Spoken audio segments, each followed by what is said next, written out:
Friends, இந்த வீடியோவில் நாம் உளுந்து தோசை எப்படி பண்ணுறதுன்னு பார்க்கலாம். அதுக்கு தேவையான பொருட்கள்: ஒரு கிளாஸ் தண்ணி, ஒரு குட்டி டீஸ்பூன் இல்லைன்னா 3 பிஞ்சஸ் பெருங்காயத்தூள்,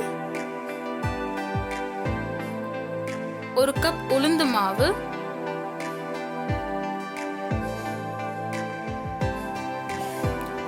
ரெண்டு முட்டை,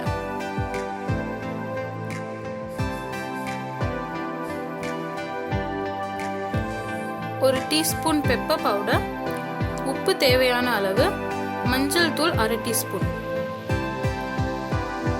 இப்போ பேட்டர் எப்படி பண்ணுறதுன்னு பார்க்கலாம். அதுக்கு ஃபர்ஸ்ட் ஒரு பவுல் எடுத்துக்கிட்டு அதில் ஒரு கப் உளுந்து மாவு போட்டுக்கணும். அதில் தண்ணி கொஞ்சமாக ஊற்றிக்கிட்டு பேட்டரை மிக்ஸ் பண்ண ஸ்டார்ட் பண்ணணும்.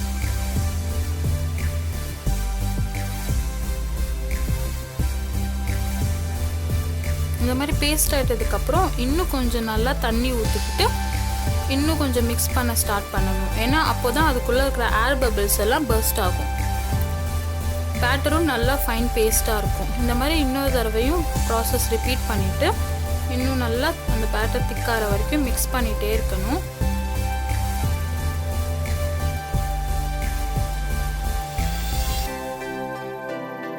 இப்போது அரை டீஸ்பூன் டர்மரிக் பவுடர் போட்டுக்கணும். அப்புறம் ஒரு டீஸ்பூன் பெப்பர் பவுடர், உப்பு தேவையான அளவு, கொஞ்சம் பெருங்காயத்தூள். இப்போ இதை நல்லா மிக்ஸ் பண்ணிக்கணும். அந்த ஸ்பைசஸ் எல்லாம் பேட்டரில் நல்லா மிக்ஸ் ஆகிற வரைக்கும். அதுக்கப்புறம் 2 முட்டை உடைச்சி போட்டு அதையும் நல்லா அதில் பிளெண்ட் ஆகிற மாதிரி நல்லா மிக்ஸ் பண்ணிக்கணும். முட்டையும் அந்த பேட்டரும் நல்லா மிக்ஸ் ஆகிற மாதிரி நல்லா மிக்சர் ஆகிடணும்.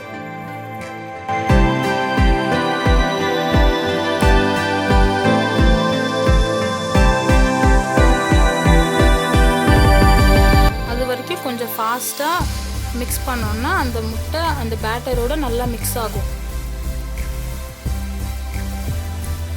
இந்த கன்சிஸ்டன்சி வர வரைக்கும் நம்ம மிக்ஸ் பண்ணிகிட்டே இருக்கணும். அப்போ தான் தோசை நல்லா டேஸ்ட்டாக வரும்.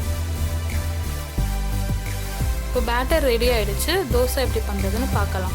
பேன் ஹீட் ஆகினதுக்கப்புறம் அந்த பேட்டரை பேனில் போட்டு தோசை ப்ரிப்பேர் பண்ண ஸ்டார்ட் பண்ணிடலாம்.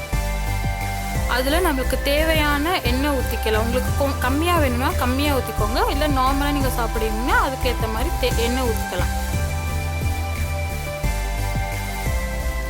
இப்போ பேஸ் ஆகிற வரைக்கும் கொஞ்ச நேரம் பேன்லேயே பேட்டர் இருக்க விடலாம்.